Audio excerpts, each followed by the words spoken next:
गिबियावनो आङो जोंनि इउपिपिएल दोलोनि आफादगिरि आरो बिटिआरनि गाहाय मावफुं सोद्रोमा प्रमद बर' बिथांनिसिम गोसो गोरबोनि गोजोननायजों लोगोसे आङो साबायखर जासिगोन आरो जोंनि वार्किं प्रेसिडेन्ट राज्य सभानि एमपि मानगोनां रोनगोरा नार्जारि बेजों लोगोसेनो जोंनि सासे मन्त्रि उरखावगोरा ब्रह्मजों लोगोसे जोंनि जायफोर ज्येष्ठ जोंनि दैदेनगिरिफोर दङ बिथांमोननिसिम आंनि गोरबो गोसोनि गोजोन हामलायनाय आङो जासिदों आरो साबायखर जासिदों जे दिनै फैगौ लकसभा बिसायख'थिनि थाखाय दिनै आंखौ दोलोआ सायख'दों आरो निस्सय हयथ' माबा मोनसे सिन्था खालामदों जे दिनैहाय आंनि सायाव फैगौ क'क्राझार लकसभा समस्तिखौ बारहोनांगौनियाव आंनियाव हयथ' माबा मोनसे नुदों आंखौ फोथायदों आरो फोथायनायनि थाखायनो दिनै सायख'दों जेला आङो साननानै लादों जे जुदिअबा आङो दिनै सिडली समस्तिनि एक्जिस्टिं एमएलए आङो दिनैहाय फ्राय बोसोरथाम जानो थांगासिनो दं आखायाव आरो बोसोरनैसो समस्तिनि रायजो राजानि जानानै खामानि मावबावनांगौमोन अब्लाबो दोलोआ जेखौ सिन्था खालामदों लोगोसेनो जोंहा आसामाव एनडिए एलायन्स जोंहा दङ बेयाव आसामनि गिबि मन्त्रि डक्टर हिमन्त बिश्व शर्मा बिथांनि दैदेननाय सरकार सोलिनानै दङ आरो दिनै एनडिएनि जोंनि जिफोर दोलोफोर दङ बे दोलोनिफ्रायबो आंनि फारसे जिखौ मोनसे फोथायनाय लाखिनानै जेखौ सायख'दों दा आङो एनडिएनि जिखिनि आंनि सायाव फोथायनाय लाखिनाय आरो इउपिपिएल दोलोनि आंनि सायाव जिखिनि फोथायनाय लाखिनाय बे फोथायनाय लाखिनायखौ आङो सनमान होनानै आङो दिनैहाय बिजाथि महरै गसंनो आङो थियारि जादों आरो बेनिखायनो आङो मिजिं खालामो जे जोंनि सरकारा एनडिए एलायन्सआ रायजो राजानि जौगानायनि थाखाय जेफोर हाबाफारिफोर जेफोर आसनिफोर लादों बे आसनिया सरकारजों रायजोजों खाथियाव साफिहोदों आरो बे साफिनायानो जोंनि सरकार आरो रायजो राजानि गेजेराव भटार रायजो राजानि गेजेराव मोनसे फोथायलायनाय मोनसे बिसास बे फैदों आरो बे बिसास एबा फोथायनायानो क'क्राझार लकसभा समस्तिनि बिसायख'थि फैगौ जे बिसायख'थि बे बिसायख'थियाव जोबोद गाहामैनो बारलांनो हागोन आंहा बेखौ फोथायनाय दं। नोंथाङा जिहेतु नोंथांनि समस्तिनिफ्राय गुबुन गुबुन समस्तियाव खामानि मावनांगौ जागोन दा बिसायख'थियाव माबायदि नोंथाङा रायजो राजानि गेजेराव नुजाहैनो थांखि लादों? बे एनडिए एलायन्सनि थांखि जागोन जे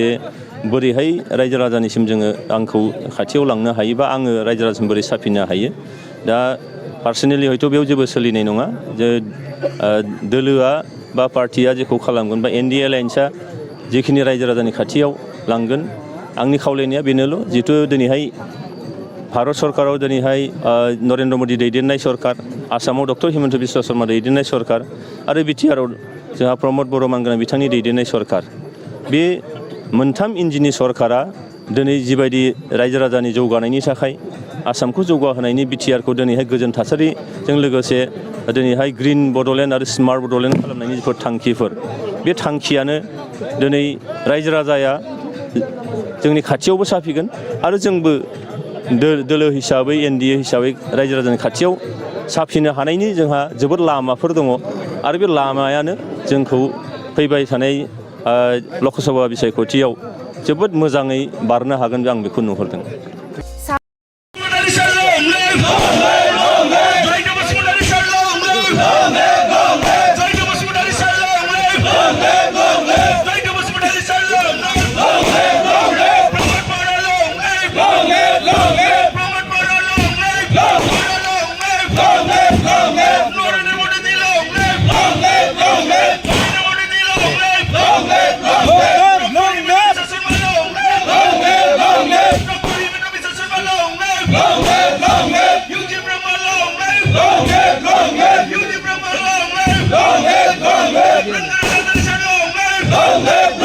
गिबियावनो आङो जोंनि इउपिपिएल दोलोनि आफादगिरि आरो बिटिआरनि गाहाय मावफुं सोद्रोमा प्रमद बर' बिथांनिसिम गोसो गोरबोनि गोजोननायजों लोगोसे आङो साबायखर जासिगोन आरो जोंनि वार्किं प्रेसिडेन्ट राज्य सभानि एमपि मानगोनां रोनगोरा नार्जारि बेजों लोगोसेनो जोंनि सासे मन्त्रि उरखावगोरा ब्रह्मजों लोगोसे जोंनि जायफोर ज्येष्ठ जोंनि दैदेनगिरिफोर दङ बिथांमोननिसिम आंनि गोरबो गोसोनि गोजोन हामलायनाय आङो जासिदों आरो साबायखर जासिदों जे दिनै फैगौ लकसभा बिसायख'थिनि थाखाय दिनै आंखौ दोलोआ सायख'दों आरो निस्सय हयथ' माबा मोनसे सिन्था खालामदों जे दिनैहाय आंनि सायाव फैगौ क'क्राझार लकसभा समस्तिखौ बारहोनांगौनियाव आंनियाव हयथ' माबा मोनसे नुदों आंखौ फोथायदों आरो फोथायनायनि थाखायनो दिनै सायख'दों जेला आङो साननानै लादों जे जुदिअबा आङो दिनै सिडली समस्तिनि एक्जिस्टिं MLA आङो दिनैहाय फ्राय बोसोरथाम जानो थांगासिनो दं आखायाव आरो बोसोरनैसो समस्तिनि रायजो राजानि जानानै खामानि मावबावनांगौमोन अब्लाबो दोलोआ जेखौ सिन्था खालामदों लोगोसेनो जोंहा आसामाव NDA एलायन्स जोंहा दङ बेयाव आसामनि गिबि मन्त्रि डक्टर हिमन्त बिश्व शर्मा बिथांनि दैदेननाय सरकार सोलिनानै दङ आरो दिनै NDAनि जोंनि जिफोर दोलोफोर दङ बे दोलोनिफ्रायबो आंनि फारसे जिखौ मोनसे फोथायनाय लाखिनानै जेखौ सायख'दों दा आङो NDAनि जिखिनि आंनि सायाव फोथायनाय लाखिनाय आरो UPPL दोलोनि आंनि सायाव जिखिनि फोथायनाय लाखिनाय बे फोथायनाय लाखिनायखौ आङो सनमान होनानै आङो दिनैहाय बिजाथि महरै गसंनो आङो थियारि जादों आरो बेनिखायनो आङो मिजिं खालामो जे जोंनि सरकारा NDA एलायन्सआ रायजो राजानि जौगानायनि थाखाय जेफोर हाबाफारिफोर जेफोर आसनिफोर लादों बे आसनिया सरकारजों रायजोजों खाथियाव साफिहोदों आरो बे साफिनायानो जोंनि सरकार आरो रायजो राजानि गेजेराव भटार रायजो राजानि गेजेराव मोनसे फोथायलायनाय मोनसे बिसास बे फैदों आरो बे बिसास एबा फोथायनायानो क'क्राझार लकसभा समस्तिनि बिसायख'थि फैगौ जे बिसायख'थि बे बिसायख'थियाव जोबोद गाहामैनो बारलांनो हागोन आंहा बेखौ फोथायनाय दं। नोंथाङा जिहेतु नोंथांनि समस्तिनिफ्राय गुबुन गुबुन समस्तियाव खामानि मावनांगौ जागोन दा बिसायख'थियाव माबायदि नोंथाङा रायजो राजानि गेजेराव नुजाहैनो थांखि लादों? बे NDA एलायन्सनि थांखि जागोन जे बोरैहाय रायजो राजानिसिम जोङो आंखौ खाथियाव लांनो हायो बा आङो रायजो राजासिम बोरै साफिनो हायो दा पार्सनेलि हयथ' बेयाव जेबो सोलिनाय नङा जे दोलोआ बा पार्टिया जेखौ खालामगोन बा NDA एलायन्सआ जिखिनि रायजो राजानि खाथियाव लांगोन आंनि खावलायनाया बेनोल' जिहेथु दिनैहाय भारत सरकाराव दिनैहाय नरेन्द्र मदि दैदेननाय सरकार आसामाव डक्टर हिमन्त बिश्व शर्मा दैदेननाय सरकार आरो बिटिआरआव जोंहा प्रमद बर' मांग्रां बिथांनि दैदेननाय सरकार बे मोनथाम इन्जिननि सरकारा दिनै जिबायदि रायजो राजानि जौगानायनि थाखाय आसामखौ जौगाहोनायनि बिटिआरखौ दिनैहाय गोजोन थासारिजों लोगोसे दिनैहाय ग्रिन बड'लेण्ड आरो स्मार्ट बड'लेण्ड खालामनायनि जिफोर थांखिफोर बे थांखियानो दिनै रायजो राजाया जोंनि खाथियावबो साफिगोन आरो जोंबो दोलो हिसाबै NDA हिसाबै रायजो राजानि खाथियाव साफिनो हानायनि जोंहा जोबोद लामाफोर दङ आरो बे लामायानो जोंखौ फैबाय थानाय लकसभा बिसायख'थियाव जोबोद मोजाङै बारनो हागोन आं बेखौ नुहुरदों। साख्रि नागिरग्रा सुबुंफोरनि थाखाय गोजोनथाव खौरां गिबि खेबनि थाखाय RB मेथमेटिक्स सेन्टारा बाक्सानि सदर मसलपुराव गासै कम्पिटिटिभ एग्जामनि थाखाय गोदानै कचिं सेन्टार बेखेवनो थांगासिनो दं। जायफोर सुबुंफ्रा गोजान जायगायाव थांनानै कम्पिटिटिभ एग्जामनि थाखाय कचिं लानो हायाखैमोन बिथांमोना बे बारनिफ्राय बे कचिंनि खाबुखौ RB मेथमेटिक्स सेन्टारनि जोहै मसलपुराव मोननो हासिगोन। बे कचिं सेन्टाराव बिथांमोना direct recruitment 3rd and 4th grade railway SSC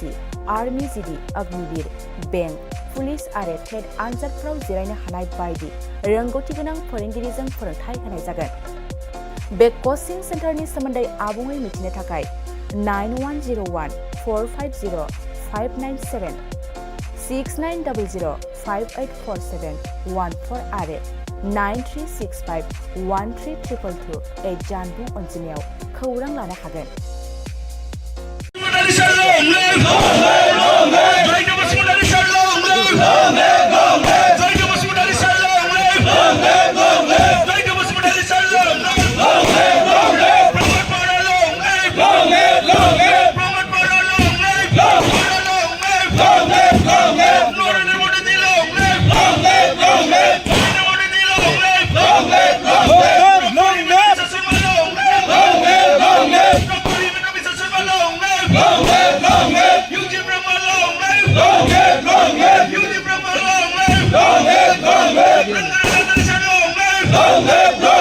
गिबियावनो आङो जोंनि इउपिपिएल दोलोनि आफादगिरि आरो बिटिआरनि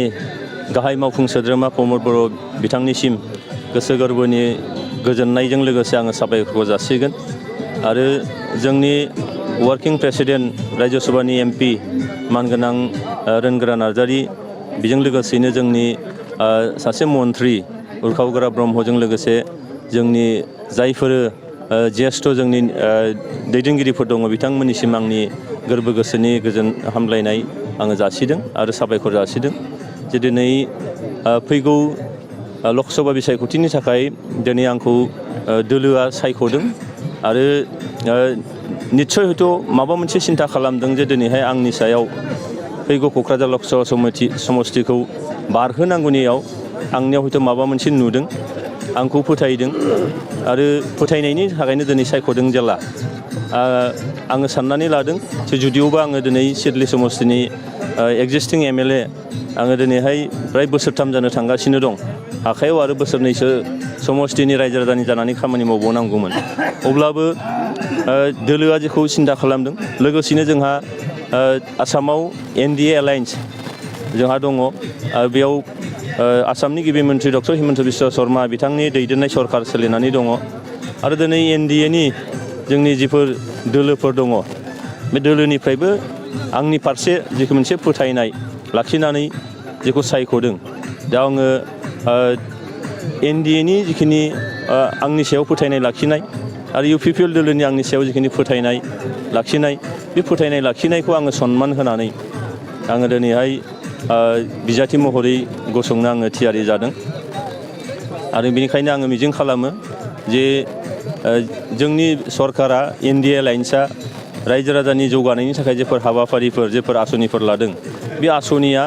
सरकारजों रायजोजों खाथियाव साफि होदों आरो बे साफिनायानो जोंनि सरकार आरो रायजो राजानि गेजेराव भटार रायजो राजानि गेजेराव मोनसे फोथायलायनाय मोनसे बिसास बे फैदों आरो बे बिसास एबा फोथायनायानो क'क्राझार लकसभा समस्तिनि बिसायख'थि फैगौ जे बिसायख'थि बे बिसायख'थियाव जोबोद गाहामैनो बारलांनो हागोन आंहा बेखौ फोथायनाय दं। नोंथाङा जिहेतु नोंथांनि समस्तिनिफ्राय गुबुन गुबुन समस्तियाव खामानि मावनांगौ जागोन दा बिसायख'थियाव माबायदि नोंथाङा रायजो राजानि गेजेराव नुजाहैनो थांखि लादों? बे एनडिए एलायन्सनि थांखि जागोन जे बोरैहाय रायजो राजानिसिम जोङो आंखौ खाथियाव लांनो हायो बा आङो रायजो राजासिम बोरै साफिनो हायो दा पार्सनेलि हयथ' बेयाव जेबो सोलिनाय नङा जे दोलोआ बा पार्टिया जेखौ खालामगोन बा एनडिए एलायन्सआ जिखिनि रायजो राजानि खाथियाव लांगोन आंनि खावलायनाया बेनोल' जिहेथु दिनैहाय भारत सरकाराव दिनैहाय नरेन्द्र मदि दैदेननाय सरकार आसामाव डक्टर हिमन्त बिश्व शर्मा दैदेननाय सरकार आरो बिटिआरआव जोंहा प्रमद बर' मानगोनां बिथांनि दैदेननाय सरकार बे मोनथाम इन्जिननि सरकारा दिनै जिबायदि रायजो राजानि जौगानायनि थाखाय आसामखौ जौगाहोनायनि बिटिआरखौ दिनैहाय गोजोन थासारिजों लोगोसे दिनैहाय ग्रिन बड'लेण्ड आरो स्मार्ट बड'लेण्ड खालामनायनि जिफोर थांखिफोर बे थांखियानो दिनै रायजो राजाया जोंनि खाथियावबो साफिगोन आरो जोंबो दोलो हिसाबै एनडिए हिसाबै रायजो राजानि खाथियाव साफिनो हानायनि जोंहा जोबोद लामाफोर दङ आरो बे लामायानो जोंखौ फैबाय थानाय लकसभा बिसायख'थियाव जोबोद मोजाङै बारनो हागोन आं बेखौ नुहुरदों। साख्रि नागिरग्रा सुबुंफोरनि थाखाय गोजोनथाव खौरां गिबि खेबनि थाखाय आरबि मेथमेटिक्स सेन्टारा बाक्सानि सदर मसलपुराव गासै कम्पिटिटिभ एग्जामनि थाखाय गोदानै कचिं सेन्टार बेखेवनो थांगासिनो दं। जायफोर सुबुंफ्रा गोजान जायगायाव थांनानै कम्पिटिटिभ एग्जामनि थाखाय कचिं लानो हायाखैमोन बिथांमोना बे बारनिफ्राय बे कचिंनि खाबुखौ आरबि मेथमेटिक्स सेन्टारनि जोहै मसलपुराव मोननो हासिगोन। बे कचिं सेन्टाराव बिथांमोना direct recruitment third and forth grade railway SSC army GD Agniveer bank police आरो टेट आनजादफोराव जिरायनो हानाय बायदि रोंगौथि गोनां फोरोंगिरिजों फोरोंथाय होनाय जागोन। बे कचिं सेन्टारनि सोमोन्दै आबुङै मिथिनो थाखाय 9101450597 6900584714 आरो 9365132228 जानबुं अनजिमायाव खौरां